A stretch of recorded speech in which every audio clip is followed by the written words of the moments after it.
Este ano, os webinários mensais do Mediari ficaram dedicados aos setores temáticos. O Instituto Mediari abriga o nosso projeto de educação continuada, e a educação continuada se dá regularmente pelo grupo de estudo geral, que funciona na segunda-feira de todos os meses, e pelos grupos temáticos de estudo, que nós chamamos de setores. Então, existem vários setores com suas reuniões mensais, como famílias e sucessões, empresas e empresas familiares, práticas restaurativas e práticas colaborativas. É um desses setores, cada um deles tem uma dupla coordenação. O Práticas Colaborativas está sendo coordenado pela Natália Winter e pela Isabel Ramos, que são, então, as responsáveis pelo webinário do Mediari desse mês de julho, e também se encarregaram de receber os convidados, de fazer os convites e receber os convidados de hoje. Então, minha presença nesse começo de manhã é para dar um bom dia, é para agradecer a presença de todos vocês. Nós tivemos, e o canal está aberto ainda no YouTube, muitos inscritos, e agradecemos por isso, agradecemos pelo interesse, por terem reservado esse começo de manhã para estarem conosco. Esse tema que é tão relevante e interessa a muitos de nós. Então, sejam todos muito bem-vindos. Essa minha fala inicial, ela tem principalmente a finalidade de ajudar o auditório virtual a receber mais pessoas que, às vezes, não conseguem fazer a conexão às 9h justinho. Eu volto para vocês para dar um tchau no final do webinário, e a gente tem agora a condução da Natália e da Isabel para receber os convidados do setor. Bem-vindos a todos, muito obrigada. Obrigada, Tânia. A gente que agradece essa oportunidade, esse espaço franqueado pelo Mediari, uma iniciativa maravilhosa de educação continuada, um webinário aberto, gratuito, de forma que a gente consegue democratizar e ampliar o nosso espaço de debate, trazendo uma discussão tão relevante para além das fronteiras do Mediari. Isso é uma iniciativa que deve ser sempre bastante aplaudida. Então, obrigada, Tânia, por esse espaço, e eu agradeço muitíssimo a Mônica Lobo e ao Daniel Becker, nossos ilustríssimos convidados. É sempre muito importante a gente debater esse tema, né? De que maneira que os conflitos familiares acabam esbarrando nas crianças, que são os vulneráveis de uma relação, né? Temos os adultos e temos as crianças, e o nosso olhar tem que ser, de fato, para essa proteção integral, essa proteção do ambiente familiar. Eu queria convidar queria agradecer vocês terem aceito o nosso convite. Vai ser um prazer estar discutindo com vocês hoje. A gente tem certeza que a gente vai ter uma ótima troca e bastante aprendizado nessa manhã. Começo apresentando o nosso convidado, o pediatra Daniel Becker, que é formado e tem residência pela UFRJ, é mestre em saúde coletiva pela Fiocruz, tem uma grande experiência no Brasil e no exterior como consultor da Organização Mundial de Saúde e diversas fundações. Também foi pediatra do Médicos Sem Fronteiras em campos de refugiado da Ásia. Tem uma experiência por mais de 20 anos com saúdes em comunidades populares, com o Centro de Promoção da Saúde, CEDAPS. Dá aula de saúde coletiva na UFRJ e é um dos criadores da Estratégia Saúde da Família, além de ser pioneiro da pediatria integral no Brasil e referência em temas ligados à infância. Obrigada, Daniel, pela sua presença. E Mônica, nossa prata da casa, uma profissional que também faz parte do Mediari, tá?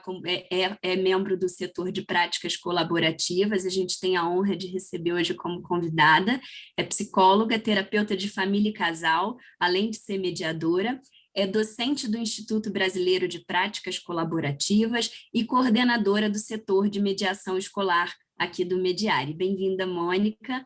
Passo agora a palavra à Isabel. Bom dia a todos e todas. Queria agradecer também a presença do Daniel e da Mônica. Muito obrigada por terem aceitado esse convite. E já queria iniciar pedindo para o Daniel explicar um pouco esse conceito que ele trabalha, que ele desenvolveu, que ele divulga tanto nas redes dele, que é a pediatria integral. O que é a pediatria integral, Daniel? Explica para a gente. Pediatria integral é um nome que vem da medicina integrativa, né, que nasceu nos países de língua inglesa, especialmente, e que aqui eu adaptei para esse conceito de integralidade. A ideia da pediatria integral é que você tenha um olhar ampliado sobre a criança, do ponto de vista da avaliação dela, né? Quer dizer, contextualização da criança na sua família, e não só na sua família, que tem que exerce uma influência multifatorial na sua saúde, no seu bem-estar, em todos os sentidos, mas também em outros contextos mais amplos. Isso vem da minha formação de sanitarista, de saúde pública, de você incorporar, quando você está avaliando uma criança, na sua rotina, as suas atividades, a sua cultura, o seu padrão de consumo da família, a sua relação com a cidade, a sua relação com os recursos urbanos que ela tem por perto, a influência da sociedade, da publicidade, da política, né? Tudo isso que é tão influente na vida de uma criança e que não pode ser deixado de lado quando você quer ter esse olhar integral. Na relação com a família, uma relação mais horizontal, né? Menos vertical, menos autoritária, né? Buscando explicar o que acontece com a criança, para que a família possa participar plenamente do tratamento e das condutas, e também dialogando com essa família, ouvindo ela no que se refere à sua visão dos problemas que a criança apresenta. Então, por isso, uma relação de mais participação da família em todos os sentidos.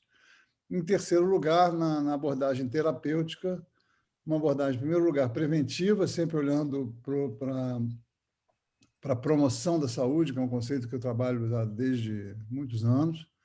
Foi a minha área de eleição no mestrado, que é a ideia de que você tem que fortalecer os fatores que vão trazer saúde para essa criança, que vão torná-la uma pessoa mais saudável, em todos os sentidos. Então, buscar ajudar a família a fortalecer esses fatores e reduzir os riscos de adoecimento. E fazer isso também na abordagem terapêutica, tentar ampliar os recursos utilizando medicinas tradicionais, utilizando abordagens alternativas como a homeopatia, como os florais, e também indicando, quando necessário, a criança para outros profissionais, como psicólogos, psicopedagogos, terapeutas ocupacionais, fono, enfim, todo tipo de fisioterapeutas, profissionais que vão alargar as possibilidades terapêuticas dessa criança, coisa que muitos médicos não fazem no devido momento, não desconhecem os poderes mágicos dessas profissões que podem trazer tantos benefícios para a infância e deixam para encaminhar só em situações muito formais. Eu tenho um hábito de fazer apelo a certos profissionais que são extremamente efetivos, né, na abordagem de problemas da criança antes desses problemas se agravarem. Basicamente, é esse o conceito.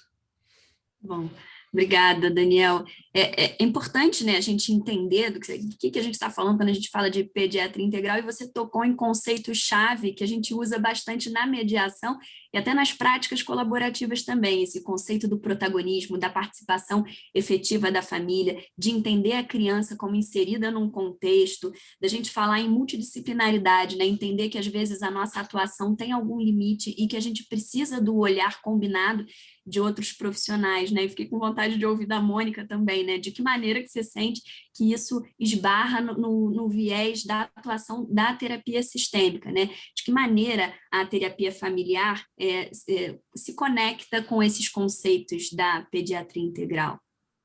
Nath, a primeira coisa que me chamou a atenção quando eu comecei a ver o Daniel na tela, eu me lembrei da minha maternidade há 50 anos atrás. E me lembrei do pediatra dos meus filhos, que um dia bateu na minha casa, um sábado de manhã, e disse assim: não vim ver a Patrícia, eu vim ver a Mônica. E o quanto que é importante para a gente esse olhar e essa rede, né? Que está num momento de tanta vulnerabilidade na hora da maternidade e o quanto que o papel do pediatra é importante e essa integração. Então, a minha gratidão aos pediatras que nos ajudaram na nossa maternidade. Respondendo à sua pergunta, eu anotei algumas palavras que o Daniel falou, que são importantes, e a primeira que me chamou a atenção é a contextualização. É o olhar dele para a contextualização, porque dentro da visão da terapia de família, a criança está dentro da família. Então, a criança, como eu costumo dizer, é uma pecinha de uma engrenagem que, no caso da pediatria, ela vai com questões físicas e muitas vezes emocionais, as físicas decorrentes do emocional, mas que aquela pecinha está dentro de um contexto.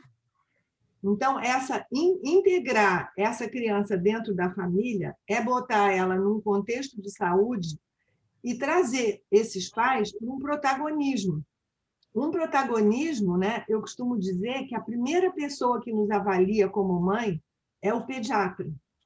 E aí eu vou avalia mãe e pai. Então, a importância da gente ser acolhida e estar sendo vista dentro desse sistema familiar vai dividir, né, com a entrada de um profissional, como entra com o terapeuta de família também, dividir as tensões, as questões, o não saber que a gente vai buscar para poder criar um bebê.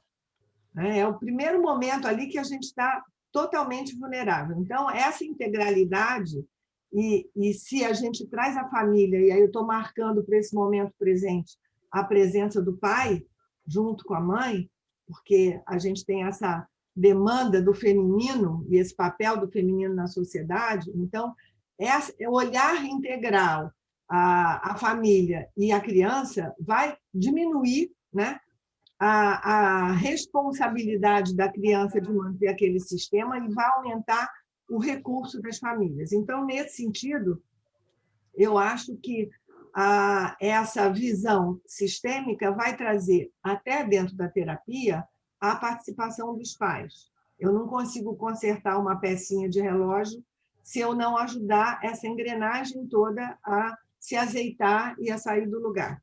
E essa engrenagem, como o Daniel traz muito bem, ela está dentro de um sistema maior, ela está dentro de uma escola, ela está dentro de uma sociedade, ela está dentro de um país, e então, ela vai trazer também uma inter-relação entre o externo e o interno. Então, nesse sentido, eu acho que a pediatria integral e a terapia sistêmica estão indo numa mesma direção, no sentido de olhar o ser humano integrado dentro desse sistema, que com essa pandemia a gente viu o quanto que essa visão sistêmica se abrange da China, do Oiapoque ao Chuí, da China ao Chile. Obrigada, Mônica.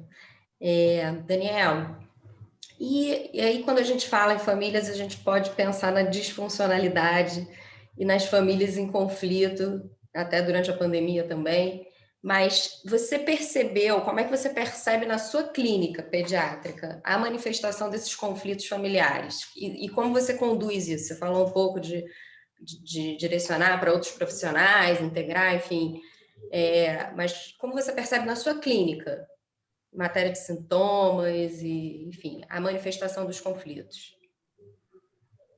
Eu tenho uma coisa interessante, assim, que eu desenvolvi, acho que ao longo dos anos, uma espécie de sensação intuitiva de quais casamentos vão durar e quais que não vão. Você olhando para o casal, sabe?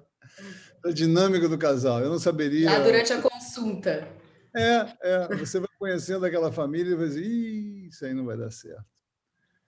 Aliás, uma das situações muito interessantes que se repetem, não sei se isso vai parecer muito generalizante, mas é curioso, porque, claro, a minha amostragem é pequena, não posso tirar nenhuma conclusão definitiva dela, mas é curioso porque é uma situação que se repete diversas vezes. Num casal onde o casamento se propõe a uma relação igualitária, ou pelo menos a princípio, né, em termos de sustento da casa, da família, e o homem fracassa nessa trajetória, né, muitas vezes esse casamento se dissolve. A mulher, como arrimo da família, como provedora, e também acaba acumulando, né, esse papel de cuidadora, ela não suporta essa dupla função, né? Até isso está nas bases da nossa sociedade patriarcal, né? Onde o homem deveria ter essa função de provedor e a mulher a função de cuidador. A gente ainda está muito nessas bases patriarcais. E quando o homem falha nessa função de provedor, a mulher ela se revolta, ela não suporta aquilo, muitas vezes. Então, de novo, essa é a minha amostragem, né? Eu vi isso diversas vezes acontecer.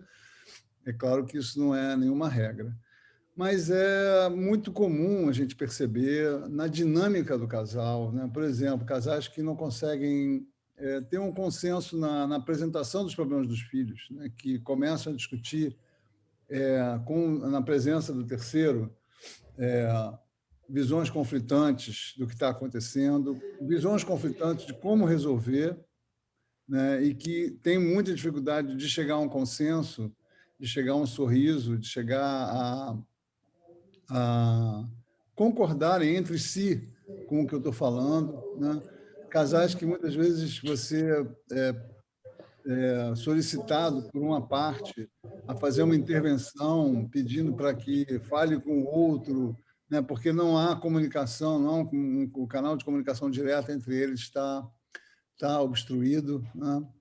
E é interessante também porque a velha música do João Bosco, do Aldir Blanc, é perfeitamente válida, realmente. Eu tenho alguns casais homoafetivos e as situações de conflito são idênticas, não tem nenhuma diferença entre casais heteroafetivos e homoafetivos.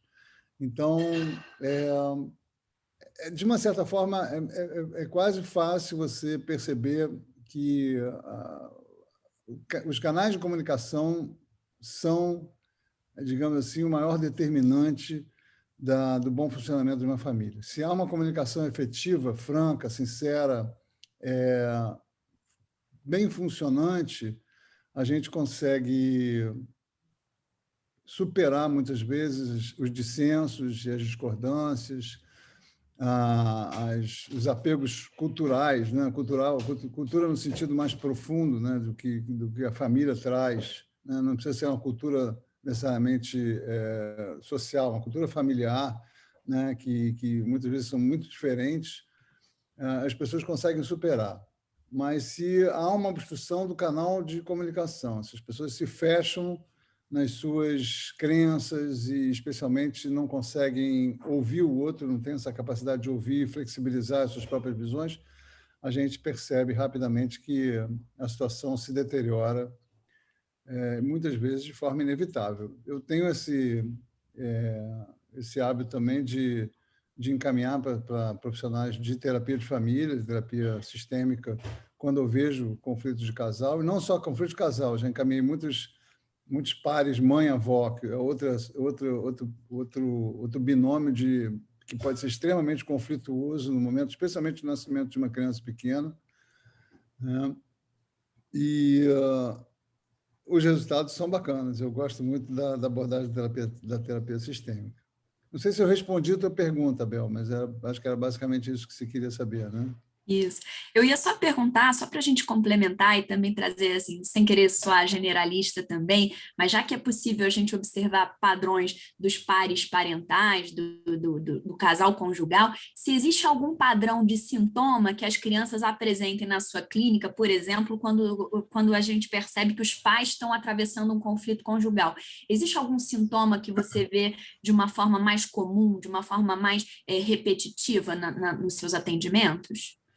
Sim, nas crianças pequenas, especialmente, você vê alterações de comportamento, alterações de sono, especialmente, né? Então, são crianças que se tornam muito seletivas, por exemplo, de repente, né? Fecham a boca, não querem comer. São crianças que vão buscar formas de intensificar a conexão pelo negativo, né? Eu costumo dizer que a criança ela tem uma fome afetiva que funciona como uma fome nutritiva, né? Ela tem a fome de afeto dela e que, da mesma forma que a fome de nutrição, ela não precisa necessariamente ter sabor, ela precisa ter satisfação. Então, quando você está morrendo de fome, se alguém vem com um prato de feijão, se alguém vem com um pedaço de bolo para você, não importa, você está com fome, você vai comer o que quiser, o que tiver na sua frente. A criança, quando ela não consegue suprir as suas necessidades afetivas, de atenção, de conexão, através das relações amorosas, das relações prazerosas, né, das interações positivas, ela vai buscar interações negativas, né?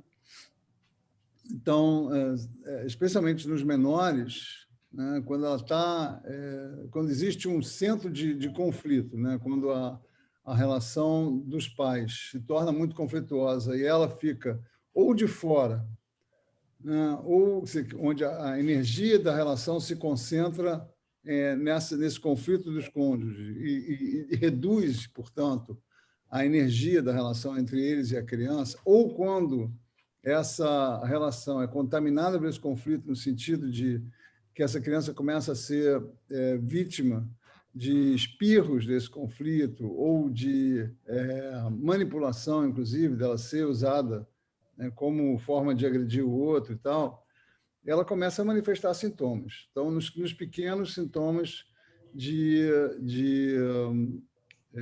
alterações de comportamento, então, por exemplo, seletividade alimentar, recusa alimentar, birras, irritabilidade, agressividade. A agressividade é muito comum, né? Sai dando tapinhos, especialmente os menorzinhos, 2, 3 anos, saem batendo nas pessoas, ficam mais introspectivos, mais fechados, né? Tem muito comum distúrbio de sono, crianças que têm o sono muito interrompido, né? Que é um sintoma comum na prática pediátrica de hoje, que certamente tem a ver com a nossa relação mais ampla com o sono, mas que se agrava muito nessas situações.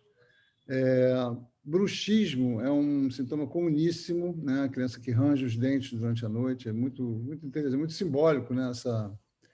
Essa expressão da sua angústia. São crianças, enfim, que expressam angústia das mais diversas formas. E nos maiores, de novo, também vão ter problemas na escola, vão ter problemas de adaptação com os amigos, vão ter situações de conflito com os amigos, né? Especialmente os meninos começam a bater nos amiguinhos e tal. Os mais velhos também, esses sintomas vão se tornando mais elaborados, vão começando a apresentar sintomas de angústia mais estruturados, de depressão. Não é incomum a gente ver isso em situações de conflito intenso de casal. E quando chega a esse ponto, eu sou mais taxativo no sentido de, olha, ou vocês vão procurar uma mediação, uma terapia de mediação, ou essa criança vai acabar tendo que procurar um psiquiatra, né? Porque sempre também encaminhar a criança para um psicólogo, quando a gente vê que os recursos ali do casal estão se esgotando, né? Encaminhar a criança para a terapia, mas, sobretudo, tentar fazer com que o casal procure a mediação antes que a coisa se degringole, né? Eu sempre digo que uma boa separação é melhor do que um péssimo casamento. Perfeito, Daniel, obrigada. Nossa, eu fui anotando uma porção de coisas. Eu vou te pedir para você não me fazer uma pergunta. Não vou te fazer. Eu só ia comentar, também foi impactante para mim. Não, quanta coisa. Eu fui aqui anotando, não sei se eu vou dar conta de tudo, mas, assim, queria tentar dar. Eu vou tentar. Primeiro ponto, né, que me chamou a atenção foi quando ele falou do comentário da mulher que, quando muda de função em termos de ser a provedora da casa em vez de ser a cuidadora, que ela não suporta. Acumula as duas funções, especialmente, né? Quando acumula as duas funções. Acumula, pois é. E aí eu queria contar para você que isso acontece se o homem não consegue, de alguma maneira, também abarcar a função de cuidador. Exatamente. Um movimento de mão dupla, né? Então, nesse momento, os casais que conseguem renegociar as funções e cada um deles ocupar um outro lugar dentro do contexto familiar, essa família se mantém e as crianças, eu concordo totalmente com você, não precisam fazer sintoma, né? Então, esse é um ponto importante da diferença do papel para a diferença da função. Eu sou marido, eu sou mulher, eu sou mãe, eu sou pai, eu sou filho, eu sou irmão, mas eu tenho uma função de cuidar, eu tenho uma função de prover, eu tenho uma dupla função. Então, nesse sentido, isso, e eu concordo com você, ainda é uma sociedade patriarcal e a gente não vai mudar para uma matriarcal, né? Tem uma psicóloga americana chamada Carol Gilligan, que ela diz que a ética do momento que a gente precisa olhar para homens e mulheres é a ética do cuidado, não é a ética do direito certo ou errado. Então, esse é um ponto que eu queria trazer, porque eu acho que é importante. O segundo ponto, quando você falou dos conflitos que aparecem, eu fiquei pensando em todas as ferramentas, desculpa, da mediação, né? E você falou do conflito e falou da questão da comunicação, que eu acho que são 2 pontos que a gente prioriza na mediação. O conflito, ele existe, ele é necessário. Ele faz parte da nossa vida, do nosso crescimento. Como a gente lida com isso, e eu concordo com você e fico encantada com a sua forma de atuar, porque a criança ela é um emergente desse conflito. O sintoma que ela apresenta, né, é uma luzinha vermelha que está dizendo esse sistema não está funcional, esse casal não está... Quer falar? Não, foi perfeito, isso mesmo. Esse casal não está conseguindo se organizar e se reorganizar a cada momento do ciclo vital, e você trouxe isso muito bem. A infância, a criança tem um lugar naquela família. Na adolescência, ela tem que ter outro lugar, ela precisa ter mais autonomia, ela precisa ter mais liberdade para poder experimentar, ser menos cuidada do que na infância. E se o casal está com uma tensão, com um conflito que não sabe como resolver, essa energia toda, essa tensão vai sair na criança, e a criança vai fazer um sintoma como se fosse assim, acendendo a luzinha que o sistema está disfuncional. Então, acho perfeito essa sua colocação, e você traz um outro ponto que eu também fiquei feliz, que é ampliar a rede, né? Não só a rede da família e das funções, mas do contexto maior, que são os profissionais, a parceria que você faz, que a gente não tem um único saber, a gente também não tem, e assim, e é o melhor dos mundos quando eu consigo fazer parceria com pediatras, com advogados, com outras profissões que também vão me ajudar a cuidar daquela família e daquela criança. E um último ponto que eu não posso deixar de fora, que eu acho que é essencial, quando você falou que você encaminha avós e mães, né? Eu tenho 8 netos, tenho 3 filhos e 8 netos. E é um desafio diário, né? Graças a Deus, elas me convidaram para estar aqui, graças a Deus, os meus clientes me demandam, porque essa dualidade entre cuidar e prover também faz parte da mudança no ciclo vital. Então, à medida que a gente muda de etapa, a gente tem que mudar a função, né? Eu sou avó, mas eu não sou mais cuidadora. E o que acontece é que essa vida agitada, essa mudança de papéis, às vezes, coloca as avós no lugar de cuidadoras. Ou porque as mães estão trabalhando muito, ou porque as avós são jovens, ainda têm energia e estão querendo ajudar. E você saber que você está cuidadora, mas você não é a cuidadora daquele neto, é um mega desafio para as avós. As avós ficam querendo trazer o que elas experimentaram. E aí elas infantilizam os filhos, né? Colocam os filhos na mesma prateleira dos netos, e aí eles perdem essa autoridade, e aí a gente perde a mão, né? Então, era isso que eu queria comentar em cima da maravilha que você falou, que eu adorei. Muito legal, Mônica. E assim, é interessante. Ontem mesmo eu estava fazendo uma consulta online com um casal em São Paulo, no interior de São Paulo, e eu fiz um pouco essa mediação. Foi a segunda consulta, e na primeira ela falou, a mãe falou, estava a mãe e o pai, que ela ficou muito feliz porque a mãe dela estava na consulta anterior, na primeira consulta estava na casa dela, e ela me viu no computador e ela conseguiu acatar as minhas sugestões, né, de parar de dar tanto doce para aquela avó que entope a criança de doce, o menino já está ficando gordinho, né? Que ela conseguiu conversar com a mãe e acatar essas orientações, porque a mãe me viu e tinha visto meus cabelos brancos. Aí sim ela respeitou a orientação do pediatra, que a outra lá da cidade delas era muito novinha, que ela não acreditava. O cabelo, meu Deus! Pode ser uma boa ideia. Mas esse testemunho é interessante, porque eu conversei com essa mãe exatamente sobre esse duplo papel da avó, que é muito interessante hoje em dia. Você tem dois tipos de papel de avó.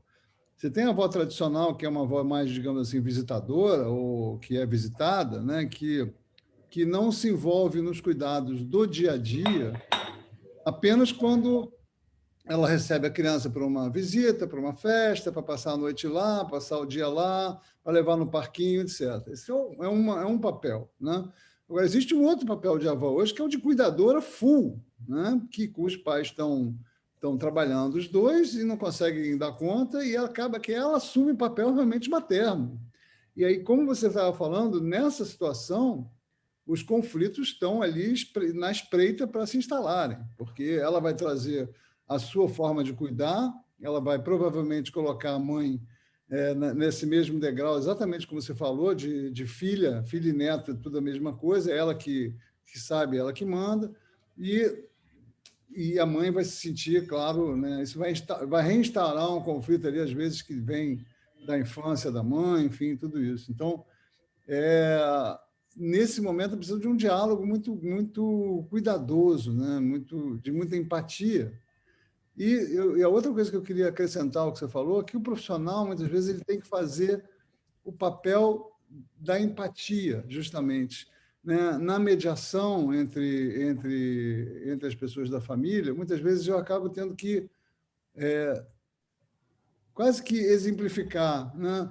Ouvir uma parte, repetir o que ela está dizendo, mostrar que, sim, parcialmente aquilo está correto, mas que existe uma outra forma de ver, que é a forma que a outra parte está trazendo, talvez a gente possa isso e aquilo. Enfim, quando a empatia desaparece na relação, quando as partes não conseguem se ouvir, eu não sei se esse é um princípio da terapia de família, estou colocando a minha experiência leiga, né? Muitas vezes o profissional, no caso do pediatra, tem que fazer o papel da empatia, justamente para tentar aproximar as partes. Eu costumo dizer que, dependendo do olhar do profissional, não é terapia, mas é terapêutico. Essa empatia, esse olhar, essa facilitação de diálogo vai trazer recursos para aquela família ser protagonista, né? Que é a grande proposta das práticas colaborativas, que o casal efetue o seu divórcio com apoio dos advogados. Na terapia e na pediatria, eu acredito também, é que as pessoas se apropriem do seu saber como pais e que possam usar, trazendo as avós, a sabedoria das avós no lugar delas. Existem 3 pontos na terapia de família que a gente precisa cuidar. Um é hierarquia, cada um na sua prateleira. O avô não está na mesma prateleira dos pais, nem os pais na mesma prateleira dos filhos. Que hoje, na nossa cultura, há uma inversão. As crianças acabam sendo mais autoridade dentro da família do que os pais, que é um ponto que nem é para a gente entrar tanto. O segundo ponto é que tipo de aliança acontece dentro da família, né? Dentro da família, em algum momento, a filha está aliada da mãe, e o pai suporta ficar de fora. Essa dança traz funcionalidade. Se essas alianças ficam rígidas, a mãe bota o filho debaixo do braço e joga o pai para fora da casa, metaforicamente, isso traz disfuncionalidade. E o último ponto é fronteiras entre esses subsistemas. Essa avó de hoje que precisa entrar, ela precisa entender que tem fronteiras. O doce é da versão do casal, que é o pai e a mãe. Ela pode, eventualmente, com a permissão dos filhos, trazer alguma coisa da cultura dela, mas ela não pode desqualificar a cultura daquele casal que está construindo. Então, acho que tudo isso... Mas a gente está fugindo aí da pergunta das meninas, né? Vamos voltar aí para elas. Acho que não, acho que vocês super responderam as nossas perguntas. Então, como vocês estão falando de rede, né, os avós entrando, a gente está pensando aqui, querendo saber quais foram os maiores desafios que vocês enfrentaram com as famílias recompostas, as recasadas, né? Porque a gente sabe que durante a pandemia, enfim, as próprias recomendações sanitárias eram... Enfim, toda semana mudava, agora vai para a escola, agora não vai. Então, eu fico imaginando que com a ampliação da rede nas famílias recompostas, vocês devem ter lidado com muitos desafios. Quais foram esses desafios, Já é um Daniel? desafio grande numa família entre casais, casada, né? Entre o próprio né? casal, né? Tentar entrar nesses cuidados, harmonizar os cuidados, né? Que seria. E com as famílias recompostas, como é que foi, Daniel? Quais foram os maiores desafios que você enfrentou? Olha, a primeira foi um desafio muito prático, né, sobre a guarda alternada, né, que em muitos casais era dia sim, dia não. Isso praticamente se tornou totalmente inviável, né? Então, a gente mudou as dinâmicas, a gente propôs mudanças dinâmicas de guarda, para trocas semanais. Isso, muitas vezes, trouxe dificuldades para a família, para as dinâmicas também de funcionamento interno. Uma situação muito comum também, que gerou muito conflito, foi o tipo de relação das famílias com os cuidados de prevenção da infecção, da contaminação, né? Então, você tinha lá um pai que era casado com uma mulher que estava trabalhando presencialmente e a mãe da criança não queria mandar de jeito nenhum a criança para lá porque o risco era maior. Muitas famílias entraram em conflito nesse sentido e a gente tinha que fazer essa mediação. Assim, você tem a obrigação da tua família, a tua filha faz parte dessa família, ela precisa ir para a casa do pai, vamos tentar negociar, enfim, esse tipo de coisa. A situação gerou muito conflito. E, de forma geral, né, muitas vezes você tem, talvez uma das... Eu tenho umas regrinhas de ouro assim, que eu aprendi tanto na minha separação quanto acompanhando as separações que eu acompanhei ao longo do tempo, né, desses anos todos, que é muito comum e que talvez seja uma das mais tóxicas que podem se instaurar numa família recomposta, que ou numa família separada, de forma geral, que é a tentativa de uma das partes educar o filho quando está na casa do outro. Esse é um erro grosseiro que deve ser evitado a qualquer custo. As pessoas não têm noção disso, né? Elas tentam impor os seus valores, o seu estilo de consumo. Eu fiz isso com meu filho quando eu saí de casa e ele estava numa fase que estava engordando muito, né, ganhando peso nitidamente, visivelmente, e eu, quando ia pegar ele, às vezes eu via o armário da casa da mãe cheio de salgadinhos e biscoitos, e a geladeira cheia de Coca-Cola e tal, e eu falava isso com a mãe, falava com ele, e o único resultado que eu tive foi ser afastado cada vez mais dessa relação.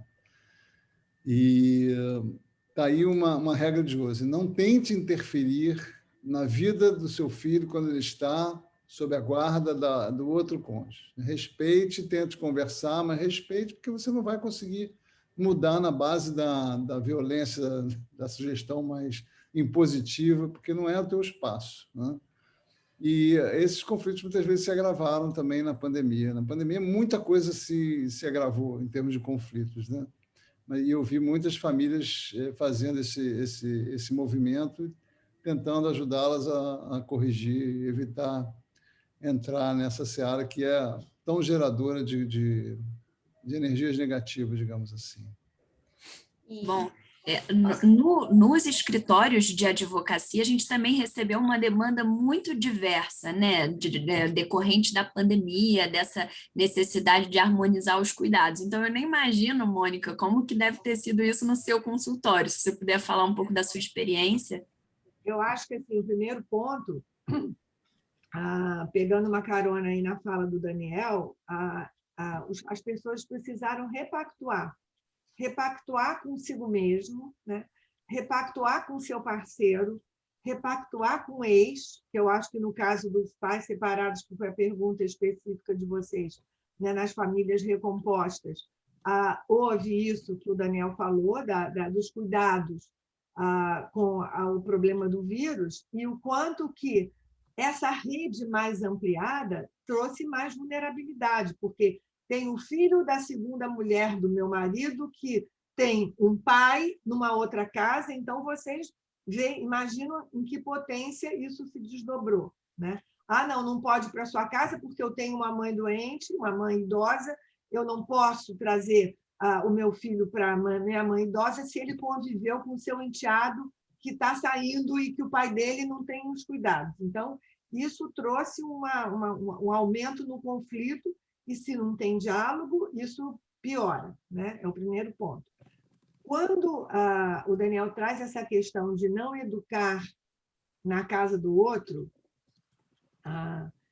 eu queria trazer um aspecto aí que tem um diálogo aí que não educar aonde? O que você pode negociar, e na pandemia isso foi mais demandado, que é inegociável para você, e o que você pode relativizar, porque você estava falando dessa coisa do biscoito, eu já atendi uma família que segunda, quarta e sexta eles tomavam antibiótico, as crianças. Terça, quinta e sábado, homeopatia. Muito grave. Tinha televisão, no outro dia, vegetais e música, não tinha televisão. Então, eu acho que tem um mínimo que você tem que ter consenso e respeitar as diferenças. Isso vale dentro da casa ou não. Agora, os casamentos não foram feitos para a gente conviver o dia inteiro. Então, a tensão dos casais, e esse foi um problema que apareceu muito no meu consultório, a tensão dos casamentos aumentou. Então, se aquele casal tem histórias familiares, recursos familiares de diálogo, de negociação, eles conseguiram recontratar. Espera aí, vamos deixar ele ver um pouquinho mais de tela, porque eu tenho uma reunião aqui de trabalho, a gente está sem empregada e não vai dar tempo.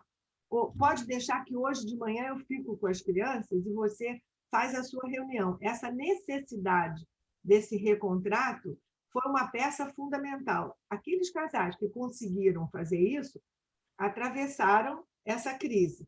Os casais que não, que na verdade já não tinham, né, anteriormente, e que a vida agitada de saída, de rua, de um monte de compromissos anestesiava, ficaram sem anestesia. E aí tiveram que olhar de frente. Então, foi o que basicamente eu percebi ao longo, e estou percebendo ainda, né, ao longo dessa pandemia. Gente, queria perguntar para os dois. Vocês, né? Eu já estou aqui no lugar de avó, eu não sou mãe.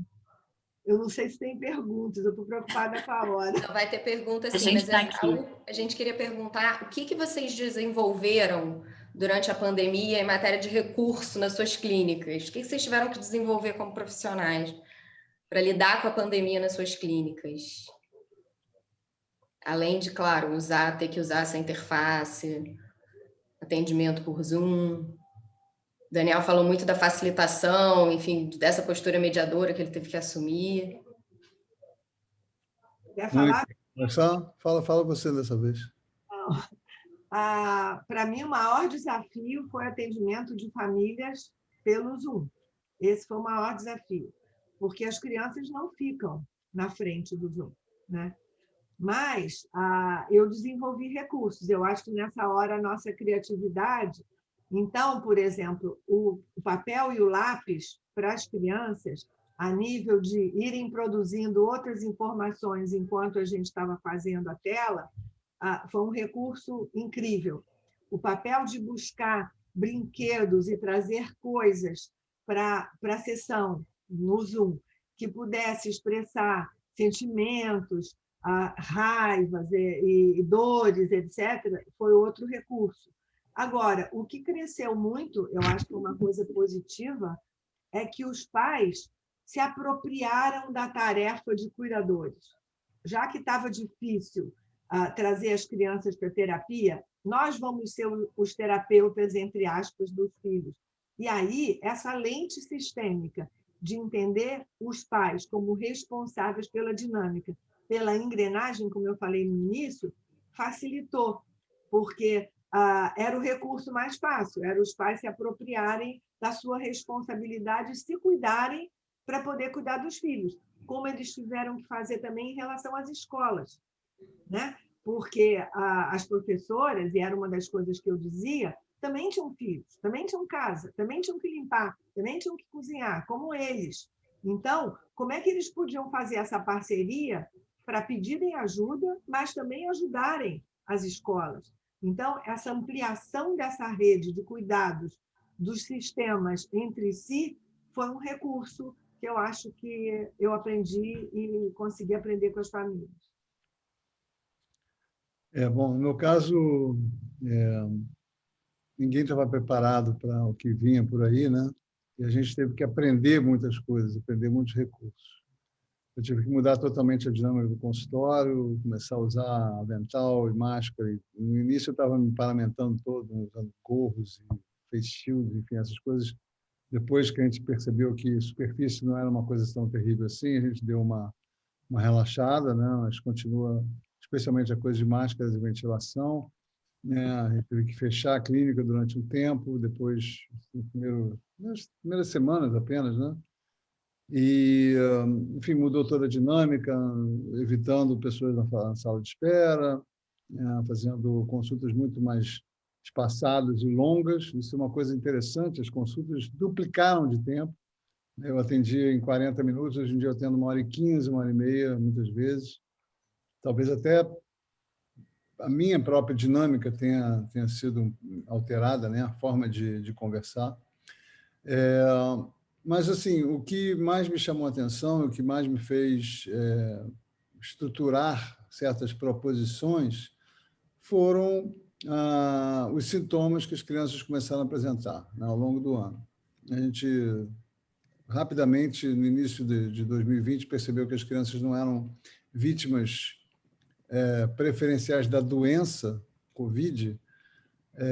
Isso aí, em 2, 3 meses já ficou claro, né? A gente partiu de um paradigma de influenza, onde as crianças são um grupo de risco, para um outro paradigma de olhar para a criança que não estava adoecendo, praticamente. Adoecia de forma muito leve ou não adoecia. Mas, também, com o passar do tempo, a gente foi vendo outro tipo de adoecimento, que foi um massacre. Um massacre. Foi, assim, espantoso e levou a inúmeras publicações, a inúmeras discussões em grupos de pediatras sobre o mal-estar psíquico que as crianças começaram a apresentar. E foi muito, muito visível, muito chamativo. Também, bom, submetidas a essa série de fatores opressivos, aí, perda do ar livre, confinamento, excesso de telas, pais sobrecarregados, que não conseguiam dar conta de trabalho online, de estudo das crianças, educação online das crianças, mais as tarefas da casa, total ausência de rede de apoio, e a falta da escola, que para a criança é um espaço fundamental, né? Em qualquer idade, acima de 2 anos, ela precisa, ela gosta da escola, tem relação com os professores, é o espaço público dela, onde ela aprende a se colocar, a entender, a ouvir, enfim, tantas habilidades importantes ali, né? E ela perde isso tudo e, obviamente, esse conjunto de fatores que são sinérgicos, né, que se somam para provocar um mal-estar na criança, vão ter, obviamente, um resultado negativo para ela. Então, elas começaram a ter muitos sintomas, muitos sintomas. Muitas novidades, né? Essa pandemia trouxe uma realidade muito desconhecida e a gente ainda está se adaptando. A gente poderia passar aqui mais horas conversando sobre os nossos desafios, das maneiras que a gente está se adaptando. A gente, para cuidar do nosso tempo também, a gente já está chegando nos nossos minutos finais, a gente só queria trazer uma pergunta que surgiu aqui no chat, da Olivia Fursa, advogada, minha parceira. Ela direciona a pergunta para o Daniel. Ela pergunta: Daniel, e quando fica claro para você que a origem das expressões de angústia das crianças são um desdobramento do conflito conjugal dos pais? Como que esses pais reagem? Eles se sensibilizam? Eles conseguem perceber a conexão das questões com o comportamento deles ou tem alguma resistência? Eles conseguem reconhecer o impacto da crise deles sobre a saúde dos filhos ou você percebe uma postura meio negacionista? Antes de responder a minha querida Olivia, eu queria só terminar o meu raciocínio, Natália, Desculpa. porque faltou justamente o mais importante.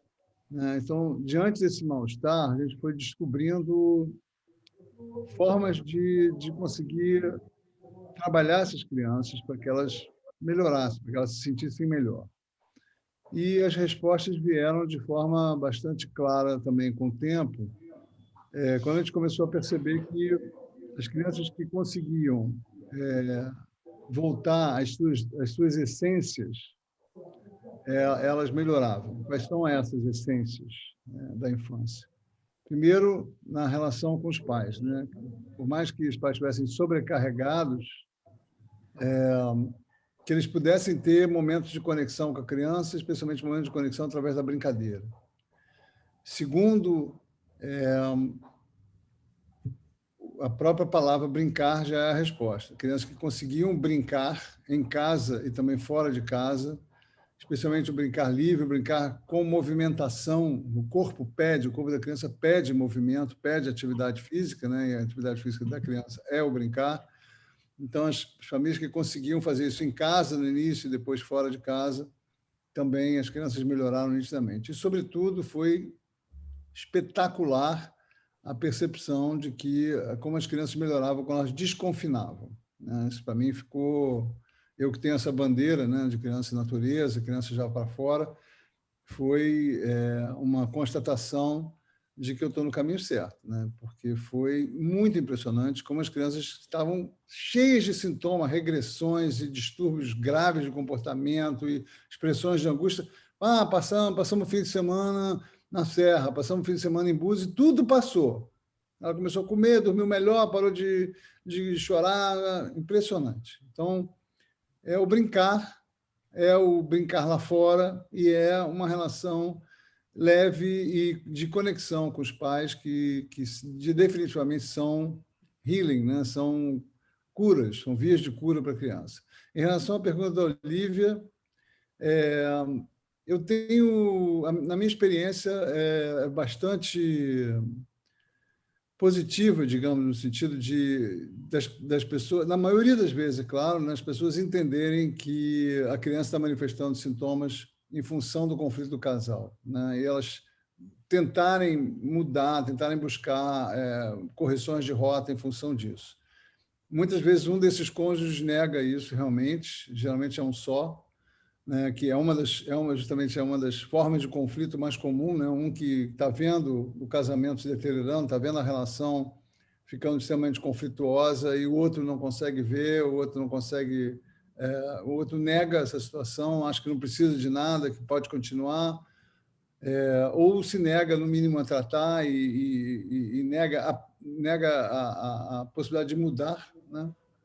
Mas, na minha experiência, quando a criança manifesta sintomas, é um desencadeante para que o casal procure terapia, procure ajuda, procure uma mediação. É uma situação que eu já vi muitas vezes acontecer e que muitas vezes funciona bem, né? A criança sempre a prioridade dos pais, quando há uma relação de afeto bacana, né? Quando a criança manifesta sintomas, é comum que o casal vá procurar, muitas vezes, ajuda exatamente nesse momento. Natália, posso complementar duas coisas aí em cima da fala do Daniel? Por favor. Primeiro, assim, essa descoberta desse recurso, né, que ele trouxe, eu acho que foi assim, a grande ganho, se a gente conseguir ver um ganho em toda esse pesadelo que a gente viveu, né, é a redescoberta do exercício da parentalidade. Eu acho que, da mesma maneira que se descobriu que home office, muita gente não vai voltar mais para o trânsito, não vai voltar mais para os escritórios, e que os próprios escritórios estão revendo isso, os pais descobriram que eles têm espaço para cuidar dos filhos e que os filhos respondem muito bem a essa troca, né? Eu acho que é um ponto que foi um ganho para mim, que a gente conseguiu, como ser humano, nos reinventarmos e pegar essa função que estava com essa modernidade e com essa diversidade de papéis se perdendo e sendo delegada a outros espaços.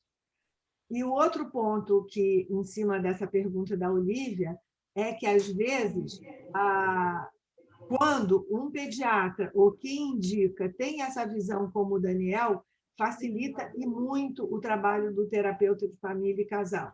Mas, muitas vezes, e eu acho que aí é um cuidado entre uma terapia individual para uma criança e uma terapia de família, a diferença é que a criança, na terapia individual, fica no lugar do bode expiatório e a da peça que tem que ser consertada. Se os pais e quem encaminha para a terapia de família tem essa visão do sistema como um todo, e os pais já vêm entendendo que o conflito deles está revertendo em cima da criança, trazem isso de uma outra maneira e a criança sai daquele lugar.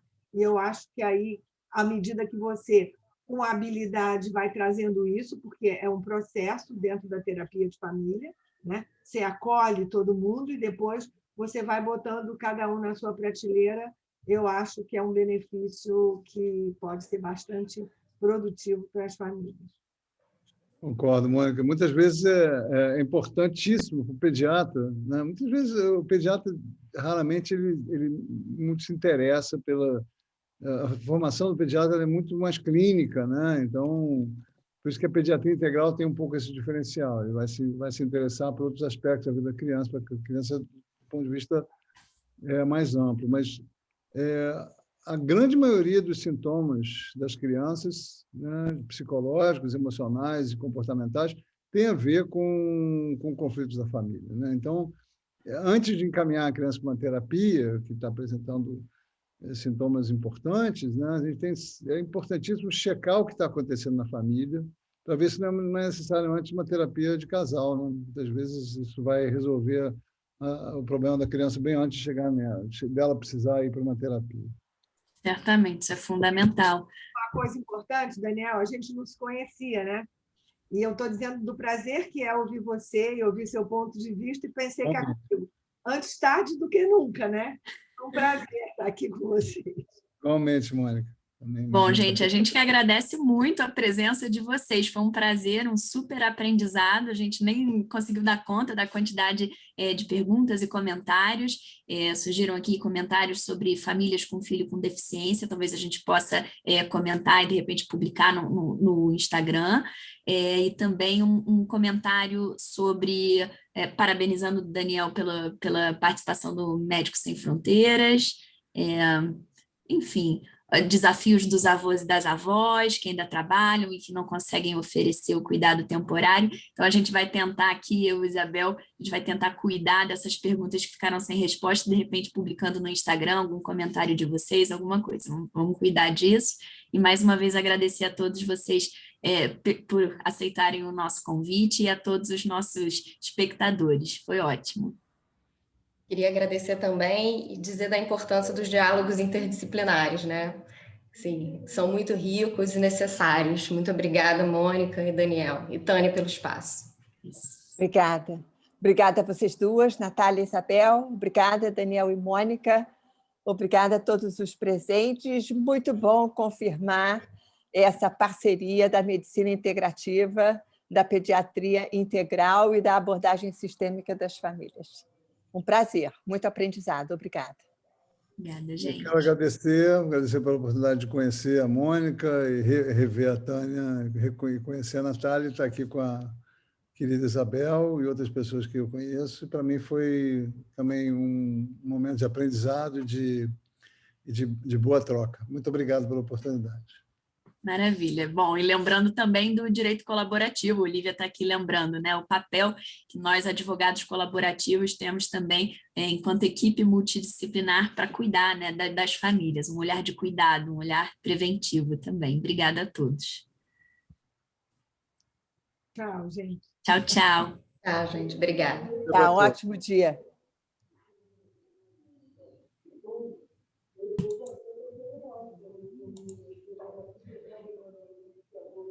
Se vocês querem conversar um pouquinho, a Lígia pode avisar.